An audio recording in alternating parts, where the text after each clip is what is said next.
नमस्कार.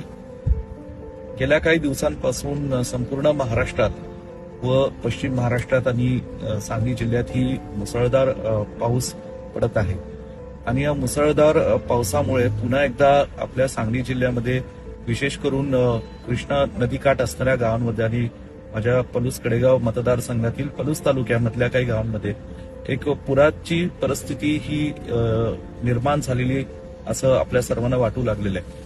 मी सातत्याने गेल्या काही दिवसांपासून आपल्या सांगली जिल्ह्याचे जिल्हाधिकारी, पाटबंधाऱ्याचे सर्व वरिष्ठ अधिकारी, त्याचबरोबर आपल्या पलूस तालुक्यातले प्रांत अधिकारी आणि तहसीलदार आणि सर्व कृष्णा नदी काठ असणाऱ्या अनेक प्रमुख गावातल्या कार्यकर्त्यांच्या संपर्कात आहे आणि माझ्या पलूस तालुक्यातील कृष्णा नदी काठ असणाऱ्या गावातील नागरिकांना आणि लोकांना विनंती आहे की घाबरण्यासारखी परिस्थिती नाही आणि जरी कोयनेतनं निसर्ग पाण्याचा कालपासून चालू असला प्रचंड पावसामुळे, तरी सुद्धा आता जी काही पाणी पातळी आहे त्याच्यात कदाचित आज संध्याकाळपर्यंत आणखी 1-2-3 फुटांनी पाणी वाढू शकतं कदाचित.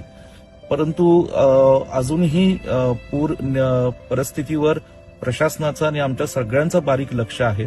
यंत्रणाही सज्ज आहे. मीही आपल्या सर्व गावातील कार्यकर्त्यांना मी त्यांच्या संपर्कात आहे, त्यांना निरोप दिलेले आहेत